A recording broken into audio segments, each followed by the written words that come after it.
Natalie, let's get into this right now. I would like to know if you could help us.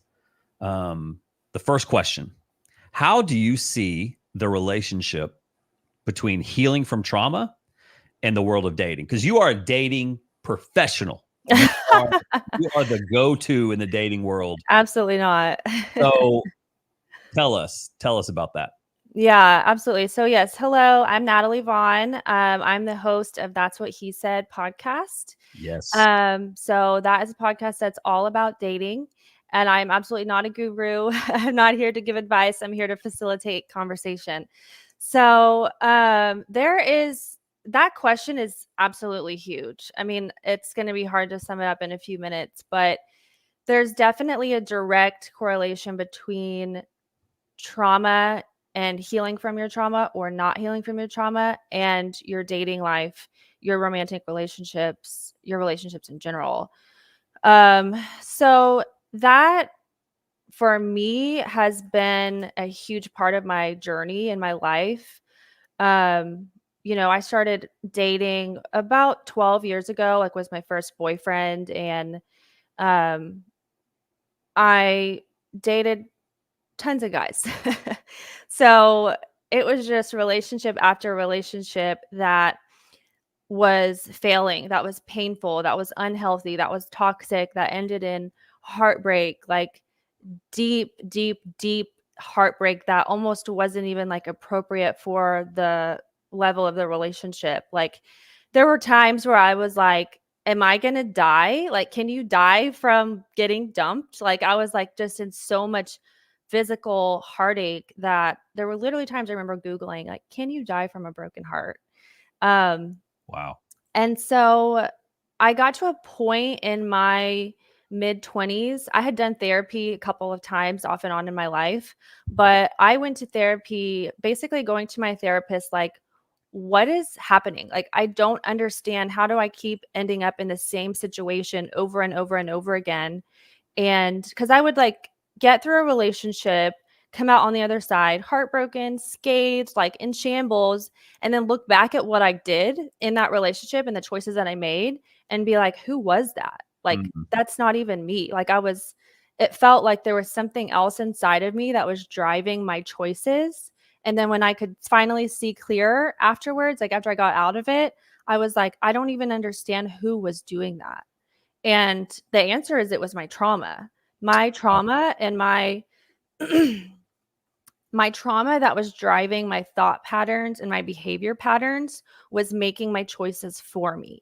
And it's like my actual self, my soul, who I am, was like in the back seat, just like along for the ride.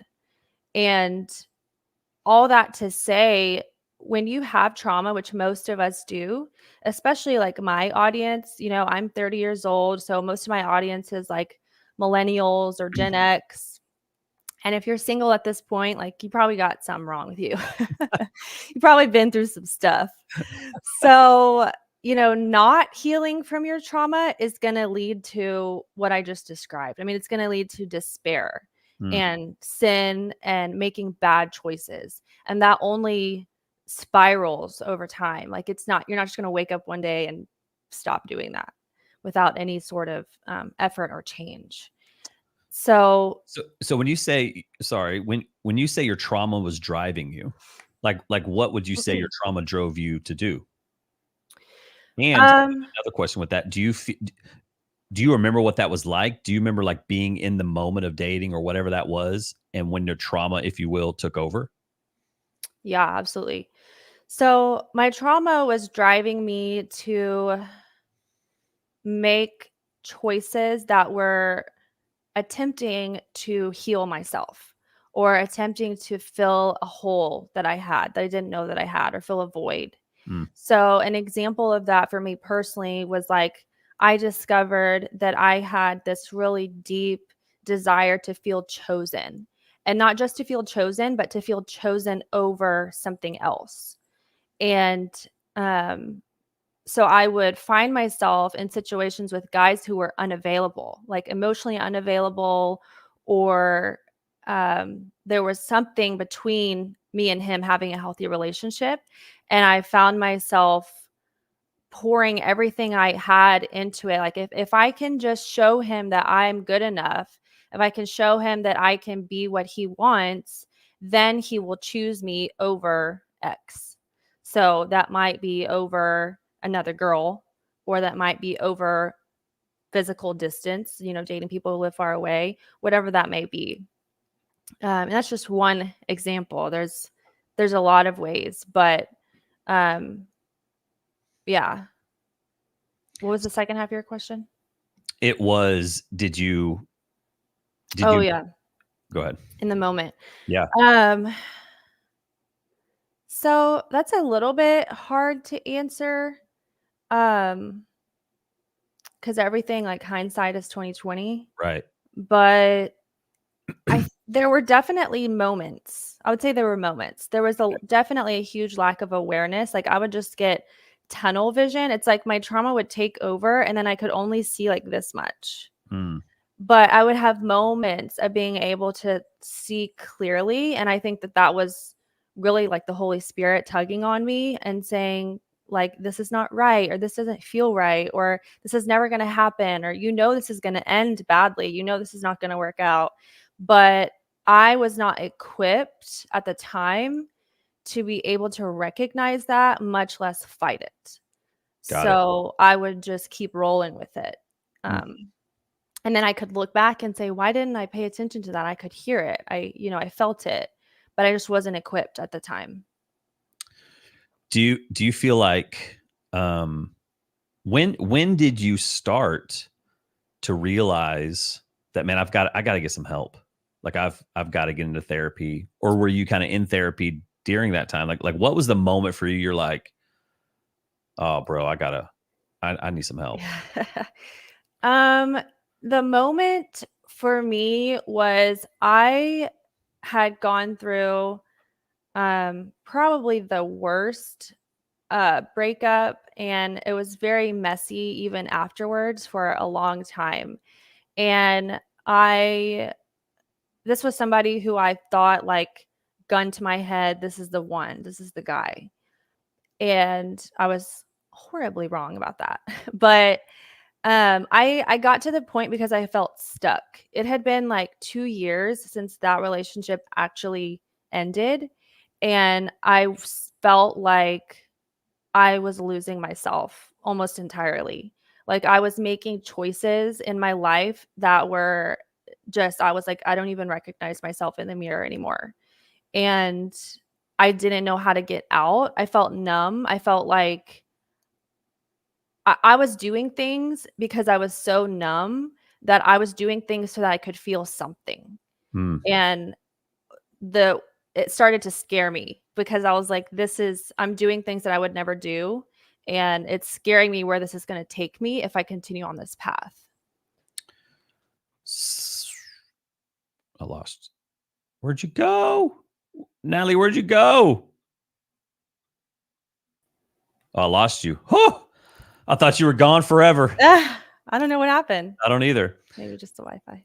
Man, so that is so helpful, because who I want you to speak to, Natalie, is somebody who has experienced some trauma, and who has, which like you said, many of us have. And today I want to talk about like big T trauma, like things that are like not like, I mean, I don't want to get into that, but Yeah. something just massive has happened in so many people's lives that has created in them, um, just sadness, just ways that they're responding to certain things, massive triggers, being down, maybe angry, maybe coping in different ways, all the different stuff. And so as we're talking, this next question I have for you could probably answer that. What are and you kind of answered it, but maybe you can get a little bit more into it. Those red flags. Like, what are some red flags in dating that might be super harmful for someone who's healing from trauma? Yeah, I'm gonna paint with broad strokes Yeah. because there's so many different types of trauma, and not all of it's recognized. Another thing about me is I do have a bachelor's degree in psychology.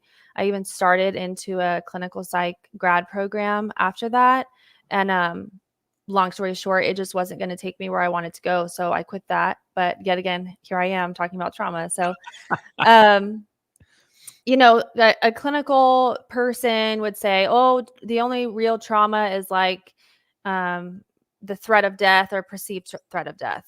So that's when you're going to think of like VA people, people who are in combat and have PTSD from that. But there's also emotional trauma, which is not always recognized, and all different kinds. So, um, I have 4 different answers to that question. Love. Number 1, as a red flag, would be somebody, if you're a victim of abuse, whatever type of abuse, someone who acts like your abuser. So, if you're dating somebody and you start to see signs that they do things that remind you of your abuser, or you're often left feeling the way that your abuser made you feel. So that is your trauma that you've been through, putting you back in a situation that's familiar, even though it's not healthy. You're choosing a person that reminds you of the person that abused you.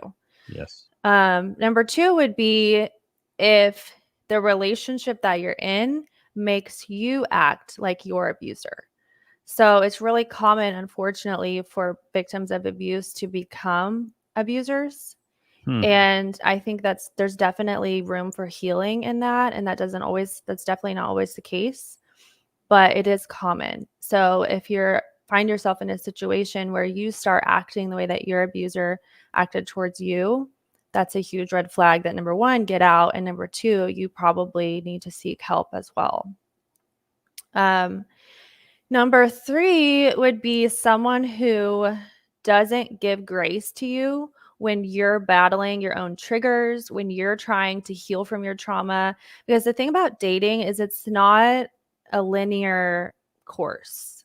There's going to be lots of ups and downs. And when you're getting to know someone, when you're creating intimacy and you're dating and getting closer to this person, it's not going to be perfect. And if you're someone who's experienced trauma, there's going to be obstacles where you're like, oh, wow, I didn't know that triggered me. Or they may do something that triggers you and they don't know. So you react to it and then you later have to explain yourself. So someone who doesn't give grace to that. So, like someone who might just ghost you in that instance, which has happened to me, someone who just pulls away or gets mad at you or tells you you're crazy or they don't understand or you're overreacting. I mean, like, Mm. there's so much toxic behavior that can come out of that. That's another sign to leave, in my opinion, because that person is not equipped to handle what you're bringing into the relationship. So Everyone's going to bring baggage into a relationship, and they don't have the capability to handle your baggage, or maybe they don't want to. right. And then the last one would be an unhealthy attachment style. So if you're not familiar with what attachment styles are, it's something to look into because, for example, I'm someone who I definitely have an anxious attachment style, and that can be really, really harmful and detrimental to me if I'm with someone who has an avoidant attachment style. So what that means is the anxious person wants to cling and run and do anything to keep you. I'll do anything to keep you around. And the avoidant person, in the face of conflict, does the opposite. They run and Wow. they will avoid confrontation. They'll avoid intimacy at all cost. And so you've got one person chasing and one person running. Mm. And it's extremely harmful to the person chasing. That is so good. And you said you're not the pro. I mean, that was fire right there. I'm not the pro. Like, so I'm just speaking from my truth, my experiences. oh my gosh. So let me go through those again. I think I missed one. Okay. You said there's 4 or 5. 4. Okay, then I got them all. Someone that reminds you of your abuser, someone that makes you act like your abuser, someone that doesn't give grace, and then attachment style. Yeah. Yeah. Those are massive red flags. Mhm. And if you're watching this and you have any questions, I would love for you to, man, put it in the comments where, what question do you have for Natalie or myself in any way that we can serve you? We would love to help you out. And I don't know, please, if you have any questions, go ahead and put that in the comments. So of those red flags, Natalie, what would you say did any what of those how do I ask this question? Of the red flags, which did you kind of struggle with the most? Um, I would say definitely the attachment style, but I don't think I was aware of it until pretty recently. Like that Mhm. was something that kind of right before the podcast that I um uncovered. And then once I uncovered it, I saw where it was present in every single relationship. Wow. And that's part of why I would not only pursue a relationship that I knew was bad for me, but I would stay and like fight, and I would it didn't matter what he was doing or what he was not doing, or how badly I was treated, or didn't matter, because it wasn't about him, it was about me and fulfilling that hole, that void, like I mentioned earlier. So it was like, if I can just get him to stay, do anything, chase this relationship until, my feet are bleeding, then I'll be enough. Then I'll finally proven to myself that I can do this. And that is so, so unhealthy. Yeah. Yeah. How did you realize that? Well, if you watch one of my episodes that is called The Guy Who Ghosted Me, Okay. that was the situation that exposed that to myself. Um, I don't know. I can't tell you exactly how, because it wasn't that much different from other relationships, other than the fact that I would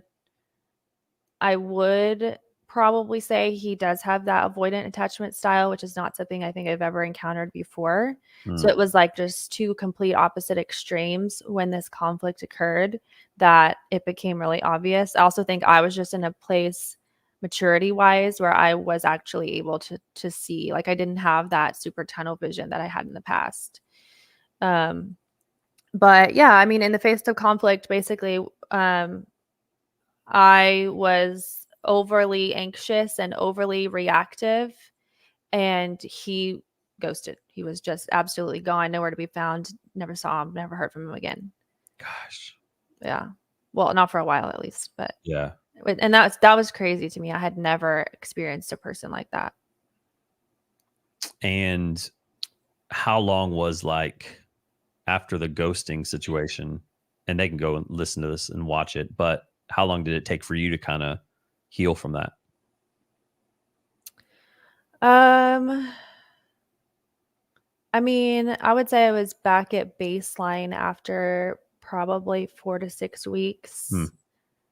But I think it's something I'm still healing from. Yeah. And it's been over 6 months. Oh. Yeah. Are you currently dating anybody right now? No. Mm-mm. She's single. Oh my gosh. Yes. Um, so in your experience, what are like some of the challenges that people who've experienced trauma face when they want to start dating again? So for example, for you, you've taken a break, you're on, from a past experience. What what are the challenges as they kind of get back into it? Or what are some tips maybe you can give as people start to look to date again after they've experienced trauma? And I also I don't think just well dating, yes, because I think after a divorce, I Mhm. think that there's some big time things that uh can really get you stuck. For me, for example, I went through a divorce. I was married for 5 years, and when she left me, I literally thought like that's all she wrote. Like, I am not doing this again. It was so hurtful. It was so painful, and I was like, this is not happening. Yeah. Um, but for you, I mean, that was, shoot, 16 years ago. So I'm all old now, and I'm totally winning with Erica. It's been amazing. Yeah. What are some things that you would say to somebody, like some challenges as they kind of I think one of those things is easing back into a relationship. But what else would you say? Um, yeah, easing into it is important. I think the biggest challenge across the board is probably trust issues because I think that trust issues can be a symptom of all different types of trauma. Like it's trust issues are almost kind of like a common language for anyone who's ever been through something, anyone who's ever been hurt by someone. And it can take many different forms. You know, what do your trust issues look like? How does it make you act or react?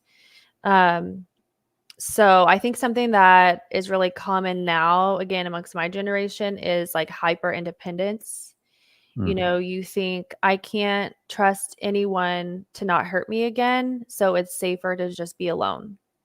And being alone becomes a lot easier than not being alone and trying to be with someone because it's just so anxiety provoking. It's so scary to trust somebody when you have trust issues that you're like, why? Like, I just want to keep my peace. Um, so that's hard. I don't know that I have like the best advice or tips on that, but something that I always say in my life is do it scared. You know, you can be afraid of something and do it, especially when you have God on your side. You mm. know, I can do all things through Christ who strengthens me. Everybody knows that verse. And you can do something that's scary and also be scared and also do it like all at the same time. You don't That's have to let fear come between you and something, you know, assuming that what you're pursuing is good. Because even if it's a guy that's amazing, you know, that's not going to take the fear away. It doesn't matter who it is. So, yeah, and so that I would say just lean into God and pray, pray, pray, pray on your knees if you're starting to date somebody and it's scary because you want to be able to discern, is it scary because this is bad for me or is it scary just because of my own stuff? It's good. It's really good. We do have a question here from uh, Josh. And he says, how does someone pursue somebody with big trauma? How do we navigate that, or how can we support that? Yeah. Um, First of all, be patient. You have to really be patient. And if you're the man leading the relationship, I think you need another man who's been there or who is married to to mentor you. Yes, that's good. Yeah, because I don't I'm not the pursuer, so I can't even give like a direct answer to that. But having patience with that person and always asking questions, like be curious and ask because a lot of times if you're the person with a trauma, there's something that you want to express. There's a way that you need to express yourself, but you don't know how. You know, you might be expressing anger, but you're not even angry. You know, you're afraid or you're hurt or you're triggered, and it's coming out as anger. And the other person's like, why are you angry with me? I didn't do anything. So in those instances, you can't be reactive. You just have to have patience and ask and give that person time and uncover that stuff layer by layer. Um, but also, if they're not willing, if the person with the trauma is not willing to work with you and to be open and vulnerable, then it's probably not their time. I think that's so good, and I'll kind of take a try at it as well. I think something that as we answer the question, how does someone pursue somebody with big trauma? How do we navigate that? How do we support them? I mean, very similar to what you just said, Natalie. I think sometimes we need to pause. You know, Mhm. we see that hot girl out there, or that hot dude out there, and we're like, ah, and maybe they've experienced trauma. And in this situation, we're going to say that they have, since that was the question. And sometimes the person that experienced trauma is not ready to get into a relationship, although they may feel like it.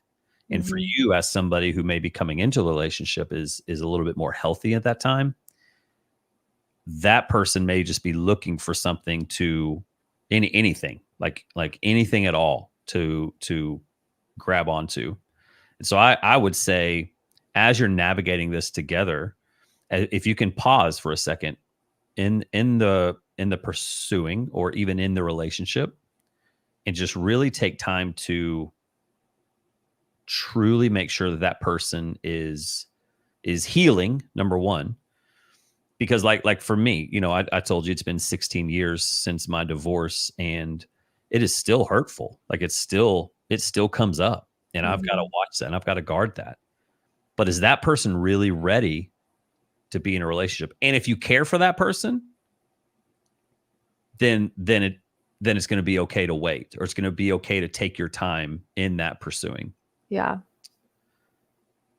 definitely. I've seen a lot of people get into relationships where, man, it was not time. It was not time. Um because the other person's like, let's get married tomorrow, and this person's like, yeah, and then they Yeah. get married, and it's like, what just happened? Like, Mhm. I should not be here today. Yeah. So, and I think number one, also what Natalie said is we've got to search out what the Lord is saying. Like have you been in the Word? Have you truly sat and listened and paused and spent time with Him before you get into this relationship? Is the person, will you be equally yoked? Like, that's a whole nother thing. Like is that person pursuing the Lord more than they're pursuing you? I think that's important. And I love, Natalie, what you said about having somebody with you, another dude saying, hey, all right, yay or nay, time to go. Someone that's keeping you accountable, someone that you're being real with is really good, Natalie. So Yeah. that's good. Yeah. Yeah, the mentor aspect is so valuable. I mean, that's been like the most valuable thing I think in my life is having a strong mentor. That's huge. Mhm. And you have been one of them. Oh, stop it. Yes, Thank absolutely. you Yes. very much. Yes, everyone. Michael is my youth pastor when I was in high school and I was a baby Christian. And you actually, I think you were the first, I don't think I know, you were the first pastor that ever said something on a stage that was relatable Mm. and like real. And you were like on stage in like your Jordans. And I was like, who is this Hey. dude? I was like, who is this guy? Yeah. And so ever since then, like you're definitely somebody who has been a very strong mentor to me. Well, that means a lot. That means a whole lot. And if you guys have any other questions, please put them in here. Josh, thank you for that. Wendy says, I'm not a millennial, but this stuff is golden. So thank you for that, Wendy. And anything else, any questions you guys have for us, we would love to spend some time answering those questions. And I just want to say thank you for being on here today. Like there's so many of you that are watching this live stream, and that means a lot. And just so you guys know that are watching this, I will edit this up into different pieces and different segments so you can go back and watch the replay of this. Um, so Natalie, you have this podcast Mhm. that I absolutely love. I was so proud when I saw this happening. And I think I just love people going for it. I love Yeah. people kind of punching fear in the face and going for it.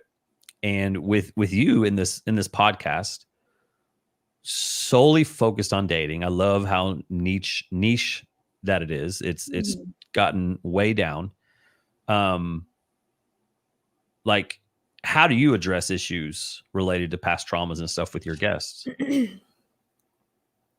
Um, that's also a pretty broad question. But not only with my, I mean, okay, so I'll say the show is just a reflection of like my real life. So, you know, when my love language is quality time. So when I would be hanging out with friends, like I would like want to sit and have deep conversations. Like I didn't want to like go outside and play basketball. Like I wanted to like let's just sit and talk. My best friend that I made in college, we were roommates in our dorm and we would go stretch in the hallway. She was a cheerleader, I was a dancer. So we'd be like, let's go stretch and talk.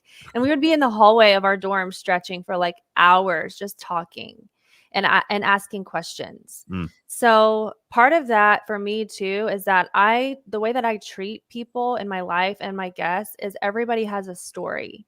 And I treat people that way. People are not black and white. People are not, they don't fit into boxes.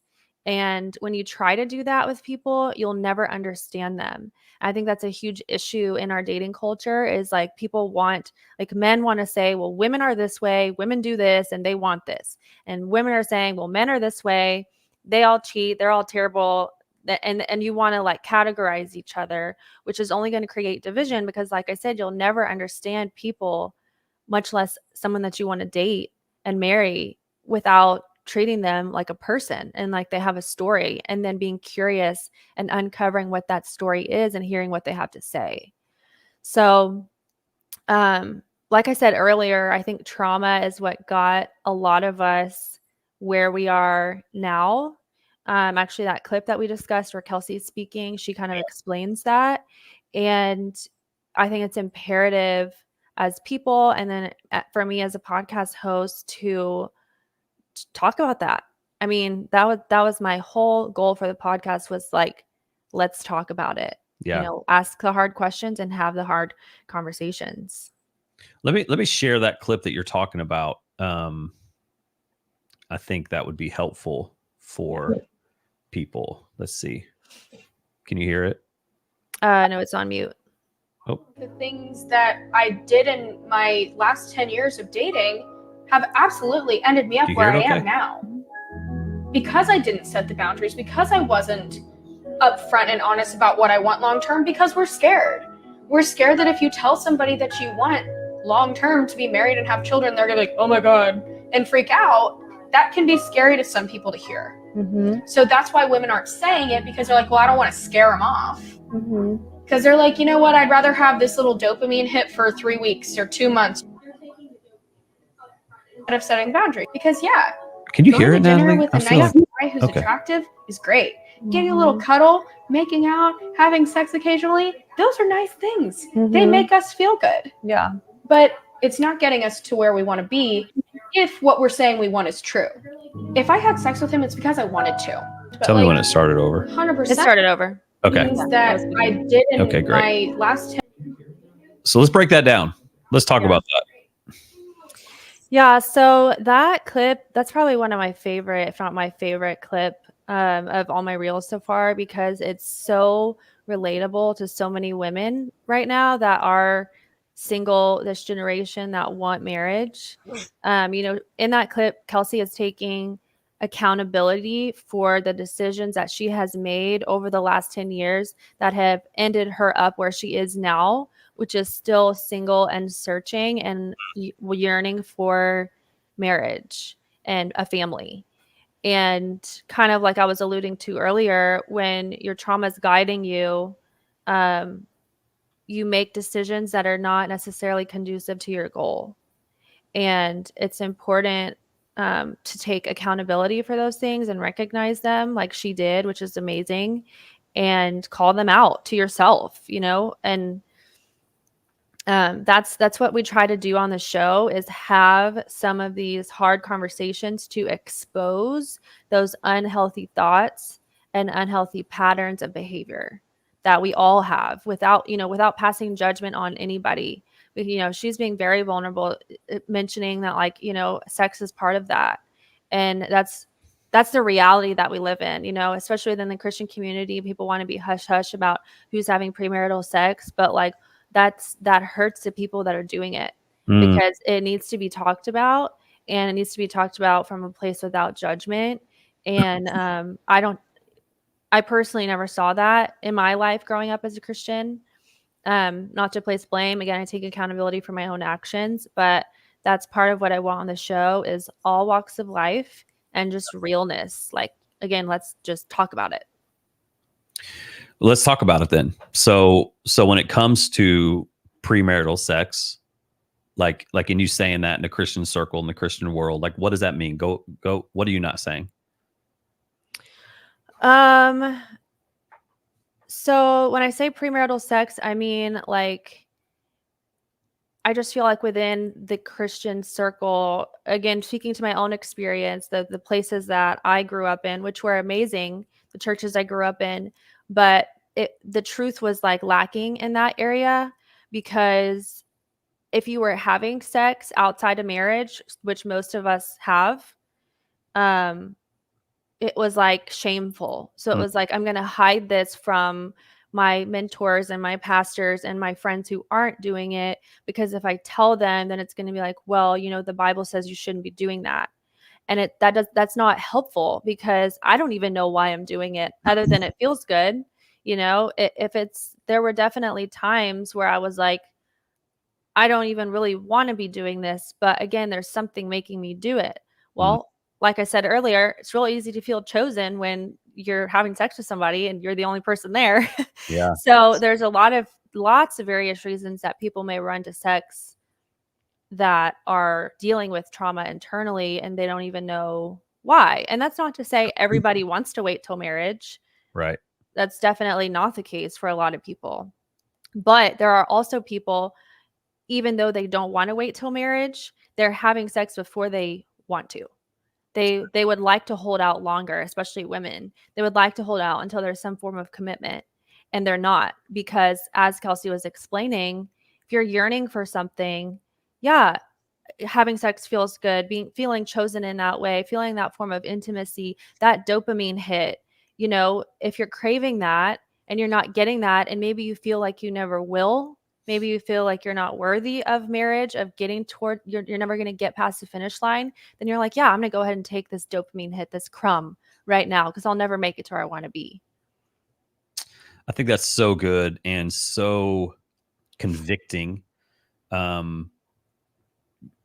for the church and for myself as somebody who was, my gosh, I mean, it's what I did for 22 years. And I wish so many times I could go back and redo stuff, which is silly because God's like, I mean, it was all good. I mean, you did what you did. Yeah, absolutely. But I really, really, really love now looking at times the guilt and the shame that, again, I didn't put it on people, but I think sometimes the church can do that and not really meaning to. Yeah. As people walk into the church on Sunday morning after a Saturday night of doing all the things and all the people, and they come in and they're just like, golly, I am a failure. I am nothing. And so what do? Is we hide it. We hide it. We hide it. We hide it. It goes deeper and deeper and deeper. And then it's just continues to hurt us. Yeah. And I think it's so great, Natalie, that you have opened a spot for people to go to and for people to learn and for people to hear that they're not alone. I mean, I know for me, some of the best things that I can hear is hey, Michael, you're not alone. Like, I also struggle with this. I also struggle with this. And kind of being in group sessions with people, and they're like, oh yeah, oh, I'm not alone. You did that too? Oh my gosh. Definitely. And so you're providing that. That is awesome. Yeah. That is so and, good. And I'm guilty as well, because when I was a student in the church, I was a leader, and instead of being real about what I struggled with and being like, hey, I struggle with these things, but I also am a leader in this church. I can do both. Every leader up here is a sinner. You just don't know about it. Instead of doing that, I just became a chameleon and tried to blend in with all of the other kids that seemed like they weren't struggling with things either. And just to look, like this picture perfect Christian, right, that I was not. And to, look that way under the spotlight, quite literally. And so, if I could go back, I would have voiced some of those things to my mentors. Maybe it would have kept me off the stage sometimes, but I think it would have I would have gotten help, and it would have prevented me from, more bad decisions down the line. Again, we can't go back, right? But I think it's important to talk about in regards to the church. Yeah, and I think it's also, what you're saying is so good. So to the person out there kind of feeling this like you're stuck and you don't know what to do, and it may lose, the spotlight, it may lose different stuff. Here's what I know is, if Natalie would have come to me, or anybody would currently come to me and say, man, here's this. And now what I'm getting to do, Natalie, as far as like my coaching, is people come to me and they tell me things. And as soon as we voice that, as soon as we say those things, it's cool to see some of my clients just be set free. Yep. Set free, because I've never said it before. They've never said I had an affair. They've never said I struggle with porn. They've never said, all these things before, and it's setting them free. And here's why. Here's what we got to remember. And it's hard to know this, especially when you're a teenager, or even a college student. You're like, I can't share this. Like I can't say it. But the person that you want to share to, you obviously trust them enough that their response to you is going to be love. It's going to be, I'm so glad you said this. I am so glad you said this. And then the release that you feel is amazing. Yeah. Yeah. I even was still doing that, still hiding up until last year. I mean, I was 29 years old and I finally came clean to my mentor, who I'm extremely close to, Sarah Stanley. Her and her husband are in one of my episodes. And I finally told her the truth about things that I had been hiding from her because out of fear, and because that relationship it did start in the church. It was rooted in that place. And so to the adult age of 29, I was still afraid to tell her, what I was truly struggling with and what I was doing. But it was met with so much love. I mean, I was like, probably my teeth were chattering as I was telling her. I was like 2 glasses of wine in, and I was like, I gotta tell her. And it was just, she met me with complete love and no judgment whatsoever and complete support. And most people are going to respond that way. But the enemy has us so locked in that you can't say anything. Like just keep it in, just keep it in, keep it in. Then what do? We cope more, we cover it up, and it just starts to compound. I remember for me, when I was at On-Site, which, as you know, I was there for 45 days in 2019. And I remember they had like family weekend where like your family gets to come and we're all excited. Like all the people like, woo, like we get family. And our family members are like, I am scared to death to go to this place with all these psychos. Like what are we doing? All these people who've experienced trauma. Yeah. And my wife came, and what we had to do is we had to sit like knee to knee with all of our other people around us. And we had to let them know our biggest regrets. And girl, that was so hard. I'm sure. One of those regrets was that, hey, I've been gambling and we're $20,000 in debt because of it. And it was like, I was so nervous about it, like so nervous about it. And she was like, okay. And I was like, wait, what? That's it? It was so freeing to me.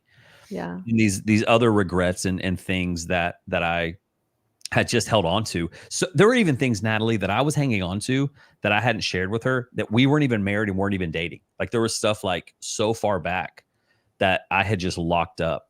And I think as people move into a relationship, as they're moving into their dating, or maybe they're in a dating relationship, I would say, man, let's take some time to pause again and really get to know each other. What are the things that are you've just got to talk about? And maybe it's not that person you're dating, but maybe it is, like Natalie said, a mentor, a pastor, a counselor, and watch what happens when you're set free, or a coach. I mean, my gosh, it's what I do. I coach people every day. And the goal of that is that they can break free from their trauma and be able to walk in freedom. And why do I do that? I do that because that's my life. That is what has happened to me. Yep. And I promise you can do it. I promise you. It's the power of our voice. I have a question here from Kate May. It's coming from Instagram. Okay. And it is, she says, let's see here. Boom. What's your advice to maintaining a healthy relationship after leaving a toxic one? And so, Kate, we talked about that a little bit earlier, so you can go back and watch that replay here in a little bit. But Natalie, do you have anything you'd like to tell Kate? Maintaining a healthy relationship after a toxic one. I think my biggest answer is probably one that people don't want to hear, but I think you need to go to therapy. I think if you've ever been in a toxic relationship, if you didn't go to therapy and process that afterwards, the relationship that you're calling healthy probably is not. So that's just, I mean, it's like washing your hands after you go to the bathroom. That's a good idea. You just have to do it. Yeah. That's so good. You got to wash your hands after you go to the bathroom. Yeah. I mean, I once heard, I don't remember where I heard this. There's a celebrity somewhere said this, but like, we do ideally, we do all these things to like take care of our health. You exercise, you eat healthy, you drink water, you stay away from certain things, you get sunlight. But a lot of people, and this is also a cultural thing, they don't really understand that your brain is part of your body. So if we do all these things to take care of our bodies, why are we not doing things to take care of our brain? You know, you need to go through therapy to go through that washing process of your brain, of your thoughts, and keep it healthy, keep it clean, just like you would go to the gym. That's so good. And it's so true.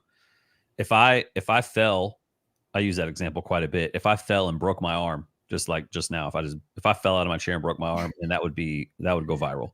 And you're like, hey, let's keep talking. And my arm's like, bent out, like sideways nasty. Hey, let's just talk. It'll be okay. It'll feel better. Just put a Band-Aid on it. And it's not going to feel better. It's not going to heal. It's just going to end up, I'm going to have a jacked up arm. The same thing is true with our brain. We see so many things. And Natalie, to Kate, getting in therapy, that is a hard step. I'll be honest with you, Natalie, it's hard for me. It's hard for clients to come to me. Like, it really is. Like, Michael, how many clients do you have? Well, I've got a few, but people aren't just like knocking down my door. Yeah, definitely. To tell me their stuff. It's not like, hey, you know what? I'm a jacked up human and I need your help. People don't do that. Right. But you're seeing right now, those who are watching this, you're seeing two people who have worked really hard on their stuff. And because of that, we're able to walk a little bit more free. Is every day great? No, it's not. Every day is not great. But neither is our health and fitness. And so take care of your mind. Take care of your mind. Well, Natalie, what are some other ways? I would love to hear you because I follow you. I stalk you on all the Instagrams and all the things. And I love the stuff that you talk about health. Yeah, I haven't scared you off yet. No, my gosh. I love it. Like, it's so awesome. Yeah. What are some things, and if you don't follow Natalie, you need to follow Natalie. And you can find all that in the notes of how to find her. But it's Natalie Vaughn. Anyways, what are some good health tips that you would give somebody while dating? Oh, yes. I'm going to have a whole episode on this, actually. At some point, I haven't decided how or with who, but I do plan. So subscribe and you'll find out when it comes out. Do it right now. I do. I plan to. I plan to do a whole episode about women's hormones and like, are your hormones keeping you single? But that's another conversation. Gosh, that's good. But as far as health, are your hormones keeping you single? First of all, if you look good, you feel good. And if you look good, more single people want to talk to you. So take care of yourself. Like, go to the gym. Don't eat crap. Don't put crap in your body, because not only does it make you less attractive, it makes you not feel good. You don't feel good. Your brain doesn't function as well. So like kind of like stuff I was mentioning earlier about thought processes and stuff like that. If your brain doesn't have the nutrients that it needs to be able to process what you're maybe talking about in therapy, it's not going to do anything. So like, as far as like practical tips, my number one is every time you eat, there has to be something on your plate that came out of the ground. Everybody can do that. That's simple and easy. More filtered water, less caffeine. No, cut out processed sugar. Eat things that are nutrient dense. So like, grass-fed beef is something that's, in my opinion, the most nutrient dense food that you can eat. And then daily exercise. So for me, sometimes that looks like a 20-minute walk outside, like a stroll, not a walk, a stroll. And sometimes that looks like, a high intensity workout in the gym, lifting heavy weights. But it's so good for your confidence, your health, long-term health, preventing things like cancer, heart disease, depression. Depression's the number one diagnosed disease today. And, if you're depressed, you're certainly not out there looking for your future spouse. So I could go on about that for days, but those are some like simple starting points I think everybody should be doing, practicing. So good. That was, guys, if you got anything, that was fire right there. That was so good. And she's living it. So yes, I think that's very important. One more question, Natalie, and we're gonna lock this down. Okay. How can a spiritual perspective help individuals who are dealing with trauma and trying to date? Yeah, this is really the most important question that you've asked me. So for me, without my relationship with God, I would not be sitting here today. I don't even know that I'd be alive today. Mm. I mean, so the short version of sort of my story is I have an older sister. Our parents got divorced when I was in kindergarten, first grade. And they got divorced because my mom came out as a lesbian and she left my dad and chose to live a homosexual lifestyle. And she's had 2 long-term partners that were women since then. And both of those relationships for her were very unhealthy, very toxic, very chaotic. So I grew up around a lot of chaos and a lot of inconsistency. And to say that it was unconventional is like a huge understatement, especially at that time. You know, you're talking the late 90s. This was like very taboo.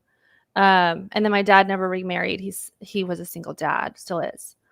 So for me, and he's a Christian, but that, you know, we just didn't have that like strong family unit growing up. So I did not learn what a healthy relationship between a husband and a wife looks like. I did not learn what a healthy romantic relationship is supposed to be. I didn't even learn what marriage is. Like, quite literally, did not understand what it is. And what I did learn through my mom's relationships was very, very toxic behavior. And when I was 14, I always say I didn't ask to be saved.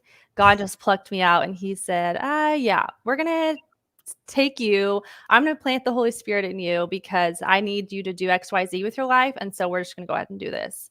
I had like an actual physical experience. I was at a church camp, very like typical story, but I was 14. I was in a room, sitting in a chair. There was a guy on stage playing How Great Is Our God with an acoustic guitar. And I had my elbows on my knees, my head in my hands, and I was just sobbing. I mean, I was weeping. Hmm. And I didn't really know why. I knew that at that point, I was very aware that I was a very angry person. I was absolutely not the person that you know. And I was dealing with so much of that pent up trauma and anger, and at such a young age, not understanding it. And I felt chills all over my body. I felt physical weight. I felt like I was all the weight of the world, the weight of everything I had been through since a 5-year-old little girl was literally on my back. Like I was in a hunched over position. But at the same time, like in an instant, I felt it all lifted. Like God literally came and took it from me. And he said, I'm taking this off of you. You're mine now. And I remember the next day telling my friend who had invited me to the camp, I said, I don't know what happened, but I just feel different. Like, I don't know why, but I feel really different. And then it wasn't until the first time I heard you preach that I understood salvation. You were telling your testimony. And again, you were super relatable and you explained salvation and you gave an invitation. And when you explained salvation, I was like, oh, that's what happened to me. Wow.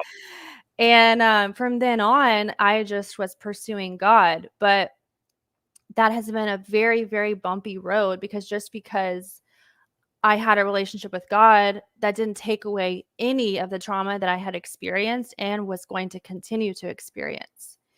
And at the end of the day, God has always been my anchor. I mean, he is this anchor, like at the bottom of an ocean. I'm on this rope. And there have been times where I have tried to like run, like I have tried to detach from that anchor, and like he doesn't let me. Like he is always there as an anchor Come on. for my soul, quite literally, no matter what I'm going through, whether I'm battling with my past trauma, whether I'm in one of those toxic relationships, whether I'm struggling with depression, whatever it may be. And without that, I don't believe there's a way to truly overcome your trauma. I don't think that you can do that without the healing power of God. For sure. I think you can probably improve some of your behaviors, but you can't truly heal your heart and soul without him. He's your creator. He created you. There's a saying that the power that created the body is the power that heals the body. Mm. So, yeah, he's always been there for me. My favorite verse, I wrote it down because I was like, I can't mess it up talking to Michael Head. James chapter 1, verse 2-4. Consider it pure joy, my brothers and sisters, whenever you face trials of many kinds, because you know that the testing of your faith produces perseverance. Let perseverance finish its work so that you may be mature and complete, not lacking anything.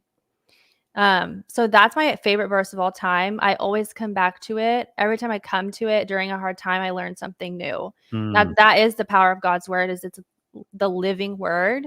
What that means to me is that you can go back to the same passage over and over again, and the Lord will read it to you in a different way. And he's reading that to you through the Holy Spirit. And that has just, I grip onto that sometimes, because there have been situations where I'm like, this trial, this hardship, this pain, I cannot escape it. You know, it might be my life. It might be the household that I'm living in. He is promising that there is purpose in my suffering and in the battle that I'm fighting. And he's promising that when I endure these trials, when I fight, Sarah always tells me, battle. She's like, when I'm in the face of it, she's like, you just have to battle, like pretend you're in a battle. And doing that not only brings me closer to him, but it makes me more mature and more complete as a human, as a woman. And like I said, there's no way, there is no earthly way that I would be sitting here talking to you if it was not for God and for that day that I surrendered and said, I can't do this anymore. Amen. I think, golly, that's so good. You just got done preaching. I mean, that's just the truth. That's my life. It is the truth. And surrender is so hard. Surrender is so hard. It's just hard. It's hard. It's hard to, when we walk around and we've got all of our life like this, we think we have it like this. And it's like, no, if I open up, like, oh, and then the Lord's like, yeah, now I got you. I got you. Yeah. Consider it pure joy. Consider it pure joy. And how hard is that? To consider it joy when we've gone through hard things. But for me, I'm able to look back on some of the hard things. And I know it's same for you, as you just said, able to look back on those things and think, wow, that's pretty awesome. And the joy in that hard time, we didn't see it, but it's there because of what now for me, what I'm walking through. Like, it's just, it doesn't make sense. It didn't make sense, but now I can see that. And it doesn't mean when things happen, if you're watching this, you're like, what the crap are they talking about? How do you consider it pure joy? It doesn't mean like when the bottom falls out in your life, you're like, praise the Lord. Oh God, praise him. No, it doesn't mean that. It just means that the way that you are isn't based on your circumstances. Everything that happens to you isn't, if it's kind of like a seesaw, Natalie. If we base our joy / happiness on like it were a seesaw, then everything we see and we saw, it just goes up and down. It's based on the circumstance of that, versus a swing set, and it's stuck into the ground and it never moves. And even though we're moving, it never moves. And that is joy. That is joy. Yeah. And I mean, sometimes you can praise the Lord and have that visible joy in the midst of those. I mean, when I was growing up in church, being a part of a Christian dance team, well, I'm a dancer. And so there were times, I mean, the times that I have experienced the most joy in my life by worshiping God through dance on that team were also the times that I was going through the darkest, most perverted, most just awful trauma that most people don't understand. You know, I mean, I was doing that during the day and then going home to this very toxic, unhealthy household at night, and I didn't have a choice in that. Yeah. But the joy, despite all that, it's untouchable. I mean, it's like it's a glimpse of heaven when you are able to live that way. So good. Well, Natalie, we were supposed to go 30 minutes and we went an hour, which I love. I think that's awesome.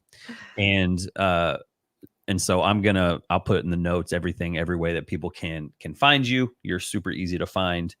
And do you have any closing remarks? One last thing that you would like to say Yes. I think to your point, you're not alone. If you're single and you're looking for true love, you're looking for marriage, you want family, but you feel stuck and you feel like something's wrong with me, or I'm not cut out for that. I guess it's just not in the cards for me. You're not alone in feeling that way, and it's not true. That's not truth. Those are lies that the devil wants to feed us because he doesn't want people to love each other. He doesn't want strong marriages and strong families. So he's planting that in our society so that we don't do that, so that we don't build strong families. And we have to combat that. Like I said, we have to fight, we have to battle. And the number one way to do that is to have community with each other and talk about it so that you're not alone. Gold. So good. Well, Natalie, thank you so much for being on here. This has been awesome.